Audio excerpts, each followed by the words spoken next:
fais la règle de 3, tu vois à l'œil nu comment la jeunesse africaine risque vraiment de souffrir si on continue de passer 25 ans à la recherche d'un papier. Moi, je trouve même que c'est idiot. Simon, c'est le plus grand. Simon. Non, Philippe Simon. Philippe Simon, c'est le plus grand créateur de contenu d'Afrique. Où débat? Il n'y a pas de débat. C'est le plus grand. Il est regrettable de voir que le ministère de l'Éducation reste muet face à ces allégations trompeuses au fait. Voilà, parce que j'aime ce qui m'amène à dire que qui ne dit rien consent et qui consent est complice de ces théories de l'école. Le coach Simon Ouedraogo décide de répondre à ses détracteurs, à ses ennemis. Ah oui, le number coach Simon Ouedraogo est en fait sorti du silence pour répondre à ses ennemis et clouer leur bouche une bonne fois pour tous. Dans cette vidéo, on va regarder la réponse du coach Simon Ouedraogo à ses ennemis. Que si vous êtes sur cette chaîne, j'ai sans doute fait énormément de vidéos avec énormément de personnes qui sont pas d'accord avec le coach Simon Ouedraogo, d'autres sont contre lui. Maintenant, il a décidé de répondre. C'est ce que nous allons découvrir dans cette vidéo. On va voir sa réponse. Je vais revenir sur ça. Moi, comme j'ai dit, ma partie, je vais toujours rester sur le livre. Hein. Je ne vais pas sortir du livre. Il y a une partie, écoute, c'est pas... Bon, moi, vous savez que je me retrouve à 1000% de tout ce que vous dites. Mais pour certaines personnes qui ont fait des études supérieures, quand vous dites le mot excellent ne veut rien dire. C'est-à-dire que quand vous allez à l'école, les gens vous disent que tu es un excellent élève, tu as ton diplôme, tableau d'honneur, tout ça. Et ensuite, vous avez donné un exemple quand même. Moi, je comprends l'exemple, mais est-ce que les autres vont comprendre? Quand on donne des cours de pêche dans une montagne, et quand vous finissez le concours, on vous dit que tu es le meilleur élève ou bien excellent élève. Si ton père n'est pas... s'il est sérieux, il va te dire que si vous rentrez à la mer, tu sais très bien que tu n'as rien appris.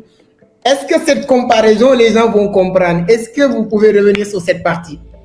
Oui, bien sûr, parce que déjà, je vous ai dit que le système éducatif africain option francophone peut être résumé en une minute comme des gens qui apprennent à faire un bateau dans le désert.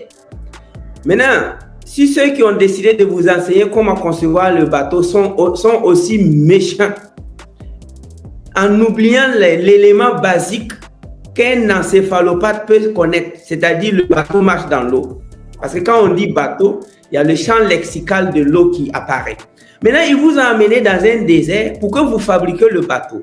L'historique du bateau, la taille, c'est-à-dire tous les éléments, je dirais, physiques, chimiques, mathématiques. Vous avez même tracé des courbes du bateau, c'est-à-dire les arrondissements, même des tangentes. Et quand on voit le bateau, c'est joli, c'est plus beau que les bateaux américains, c'est plus beau que les bateaux qui transportent même les conteneurs. Maintenant, tout est fini. Et tout le monde a été major de sa promotion en conception d'une pièce du bateau.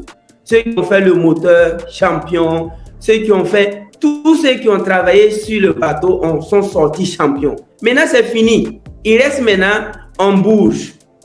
C'est au moment maintenant que vous voulez bouger ce gigantesque bateau que tout le monde s'est souvenu que non, on est au désert. On fait comment? Donc, nous avons créé des majors de promotion, mais dans le vide. Dans la vie pratique, le gars sait que ce qu'il a appris à l'école, c'était du pipeau. Et c'est la même chose que la langue. Prenons quelqu'un qui est master, major de sa promotion en langue française. Depuis qu'il est à l'école, il n'a jamais redoublé.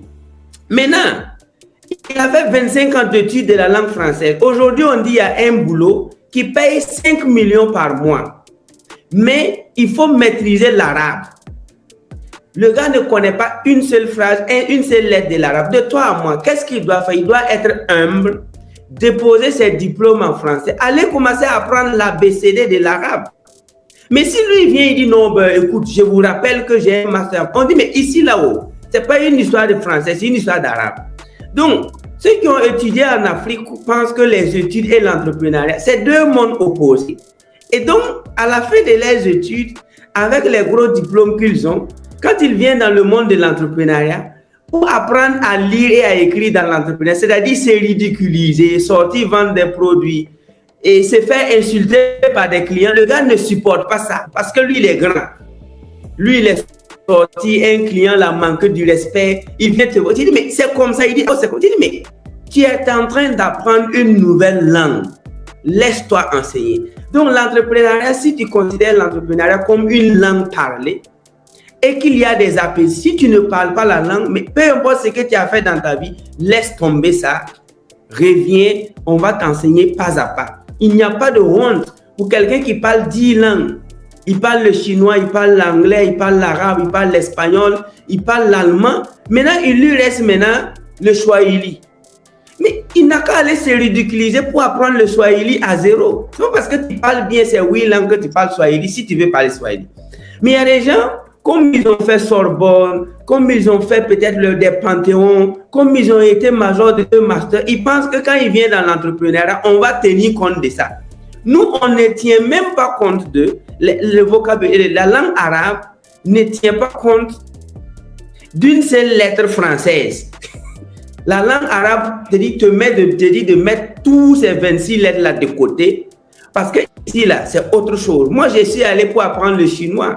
Aujourd'hui, je me débrouille en chinois. Je peux dire Nin Hao, Ma Wo, Hen Hao, Nine Wo, Burkina Faso, Gole. J'apprends à écrire le chinois, mais il n'y a rien de. C'est-à-dire, il n'y a même pas de connotation avec le français. Donc, je ne dois pas faire le malin avec mon professeur de chinois parce qu'il n'y a rien de français ou de mauvais. Donc, mais quand les gens finissent l'école et quand ils viennent pour entreprendre, il faut le désinstaller dans leur cerveau que l'école et l'entrepreneuriat, c'est 2 mondes différents, 2 mentalités opposées. Donc, pour qu'ils acceptent ça, c'est tout un boulot. Parce que pendant 20 ans ou 25 ans, il était en train d'apprendre quelque chose qui n'a rien à voir avec la réalité. Donc, c'est pourquoi j'ai aimé. Cheikh ici qui organise cette réunion, son histoire m'a plu parce que lui, il a appris à lire et à écrire à 17 ans.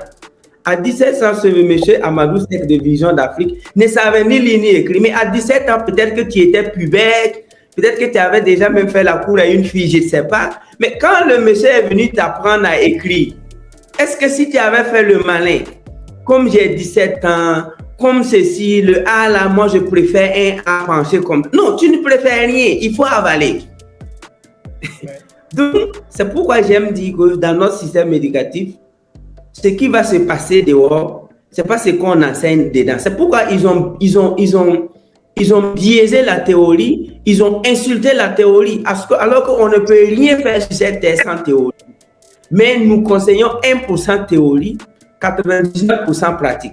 Mais la théorie même que nous on fait là, à l'école là, on n'en a même pas besoin de 0,001% de cette théorie dans la vie pratique. C'est ça qui fait mal. Sinon, dans l'entrepreneuriat, quand on donne des cours d'entrepreneuriat entre 4000, ça même c'est une théorie. Mais c'est une bonne théorie parce que si tu sors, tu vas avoir les enseignements que le prof t'a donné. Tu vas au moins rencontrer des clients nerveux. On va te montrer les différents types de clients. Les clients méfiants, les clients soucieux, les clients early takers. Donc, on va aimer si tu sors, tu vas voir. Mais ce qu'on nous a appris à l'école, on cherche ça dehors, mais on ne voit pas. C'est ça le problème. Alors que de l'autre côté, ce que les Chinois apprennent aux Chinois à l'école, effectivement, c'est ce qu'ils voient sur le terrain. Ce que les Français apprennent aux Français à l'école, effectivement, ils envoient quelques pourcentages sur le terrain. Donc, sinon, moi, je suis un enseignant. J'adore enseigner les gens. Mais je n'aime pas qu'on enseigne des choses qu'on ne va jamais voir dans notre vie. That's not good. Ok, donc je pense que c'est clair. On va continuer le même processus. Les questions vont encore venir sur le livre, mais je vais laisser encore Régis réagir et ensuite Joyce. Mais vous aussi, les internautes, vous pouvez poser des questions. Coach va répondre sur vos questions, comme je l'ai dit tout à l'heure. N'oubliez pas de partager le live pour permettre d'autres personnes de suivre. Hein. On est plus de 100 personnes, presque 200 personnes. Si 200 personnes partagent, on aura en moins d'une minute plus de 500 personnes, 1000 personnes, etc. Allez-y, Régis. Donc, voilà. Coach, je vous ai parfaitement suivi et d'ailleurs, je vais citer une de vos phrases que vous avez eu à balancer entre guillemets lors d'une émission en Côte d'Ivoire. Vous avez dit, je cite, « Le plus grand voleur du temps, de tous les temps, c'est l'école ». Est-ce que ça sous-entend aujourd'hui, parce que beaucoup ont un petit peu mal assimilé cette phrase, parce que d'aucuns ont dit, est-ce que ça sous-entend qu'aujourd'hui, l'Africain que je suis ne va pas aller à l'école pour avoir son diplôme, ou bien ça sous-entend qu'aujourd'hui, comme vous l'avez souligné, on peut assimiler tout bien la pratique et la théorie, mais beaucoup plus de pratique que de théorie. Comment expliquer de façon aussi un peu plus simple, même si vous êtes déjà revenu un peu dessus, aux jeunes Africains qui nous écoutent et qui pensent que l'école me vole du temps? Oui, j'ai dit que the greatest thief of all the time is the one who steals your time. Le plus grand voleur de tous les temps, c'est celui qui vole ton temps. Et j'ai pris un exemple en disant que le plus grand voleur même des temps de la jeunesse africaine, c'est l'école. Capable de te prendre du CP1 jusqu'au master, tout en cherchant qu'à la fin, il n'a rien pour toi. Et que les jeunes Africains sont capables de prendre des cours de 8h à 18h, comme si c'est pour fabriquer des avions. Alors qu'à la fin de leurs études, aiguille même une aiguille, ils ne peuvent pas fabriquer. Donc, je suis en train de vouloir les dire que nous sommes au 21e siècle, dans un monde d'efficience, où l'efficacité seulement, on s'en fout de l'efficacité aujourd'hui. Nous voulons l'efficience. Exemple d'efficacité sans efficience. Par exemple, si je dis, bon, je veux que tu sois à Yaoundé, ou bien je veux que tu sois à Bobo, 300 km, et puis tu as pris 20 jours pour y aller. Mais tu as été efficace parce que tu es arrivé à la destination. On appelle ça efficacité. Maintenant, l'autre a pris 5 heures pour y arriver. Lui aussi, il est arrivé, mais il a mixé. Il est arrivé, mais il a été efficient puisque il a accompli la tâche en moindre temps. C'est la même chose que les avions.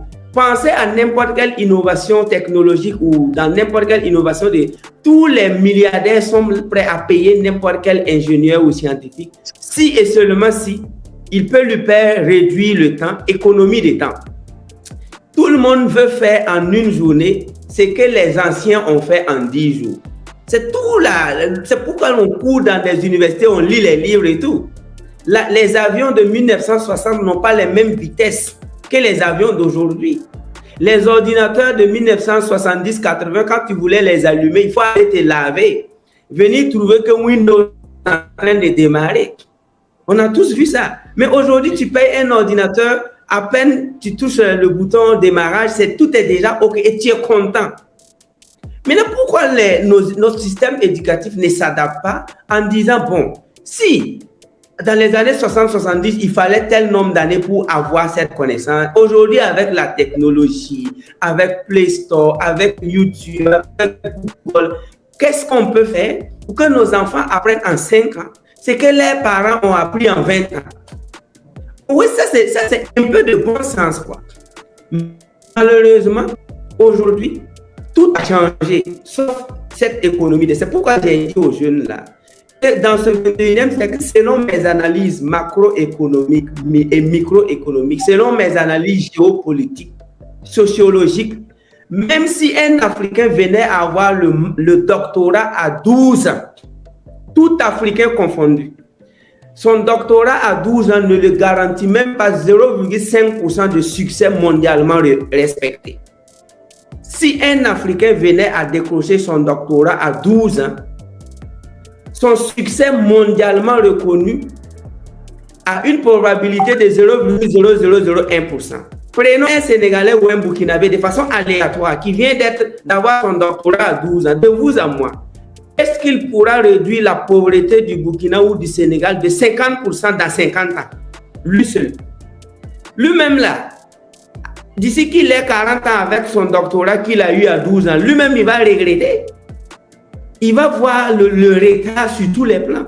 Donc, si les statistiques personnelles, ça ce sont mes études personnelles, je ne dédie pas ça à un livre tout, j'ai fait ça avec mon institution Amrich, International Wisdom and Research System. Ce sont des études qu'on a menées sur des diplômés pour voir si est-ce qu'ici en Afrique, si on finit nos études à 12 ans avec un doctorat, qu'est-ce qu'on peut faire pour le continent?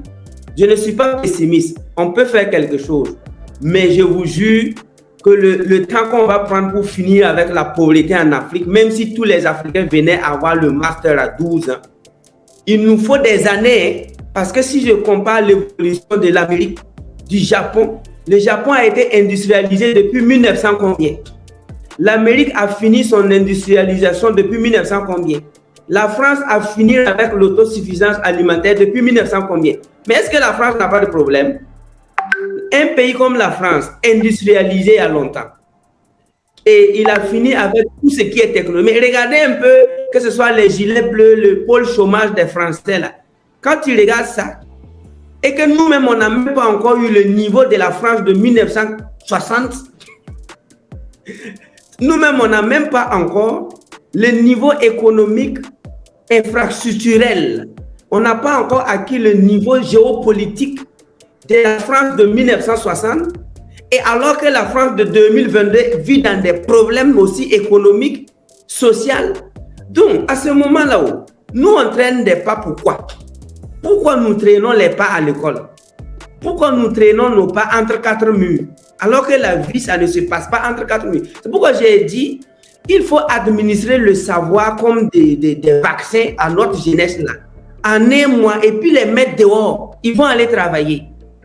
Parce que ceux qui travaillent, même ceux qui se dopent, là, ceux qui fument les drogues même pour travailler, vivent dans des problèmes. À plus forte raison, ceux qui passent la moitié de leur jeunesse à apprendre à avoir un diplôme. Donc quand tu fais la règle de 3, tu vois à l'œil nu comment la jeunesse africaine risque vraiment de souffrir si on continue de passer 25 ans à la recherche d'un papier. Moi, je trouve même que c'est idiot. Ça, c'est mon expression personnelle. Donc, si j'étais un dirigeant africain, j'allais partager des masters à des jeunes de 18 ans. Et puis, j'ai dit, tu as un master? Non, il dit oui. Il dit, mais il faut aller vivre, on va voir.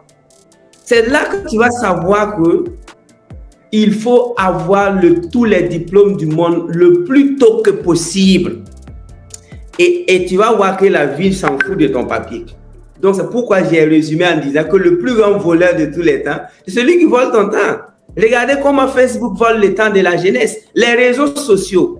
Si nous allons calculer combien de gens TikTok, il y a Facebook, il y a WhatsApp, le temps que tu passes là-bas toute la journée. Si on va budgétiser ce temps et dédier 1000 francs même à chaque heure, tu vas voir que chaque année, ce que tu paies même sur les réseaux sociaux, c'est énorme. Maintenant, si tu suis des émissions comme ce qu'on est en train de faire, tu rentabilises. Mais il y a des gens, ils vont regarder le statut des gens pendant 1 heure. Ils vont aller sur TikTok. Ils vont regarder toutes les publications 2 heures. De TikTok, ils vont aller à Instagram. Regardez ce que les gens ont fait sur Instagram. 2 heures. Ça fait combien? 2 plus 3, ça fait 5 plus 1. Ça fait 6 heures. Et maintenant, il va aller finir sur Facebook. Il va faire 1 heure. Ça fait 7 heures. Et avant de dormir, il va aller piailler sur YouTube. C'est tout ça là. Si ce n'est pas dédié à écouter des grands mentors, regarde comment tu as volé ton temps. C'est pourquoi j'ai dit le plus grand voleur de tous les temps. C'est celui qui arrive à voler ton temps sans que tu ne cherches. Mais l'école, c'est un exemple parmi beaucoup d'exemples. D'accord, d'accord. Donc, je pense que Joyce va revenir tout à l'heure. Après, Régis aussi va encore revenir. Ok, on est à la fin de la vidéo et si la vidéo t'a plu, je t'invite à t'abonner, tu me lâches un gros pouce bleu, ça me fait énormément plaisir. Et si tu es nouveau sur cette chaîne, moi c'est Razak Sahana, le youtubeur de ton youtubeur préféré. Ici, on parle du business en ligne, de l'intelligence artificielle, tout ce qui est en rapport avec l'intelligence artificielle, le business et un peu de développement personnel aussi, si vous voulez. Sur ce, prenez soin de vous, prenez soin de vos proches. On se donne rendez-vous pour une nouvelle vidéo. Allez.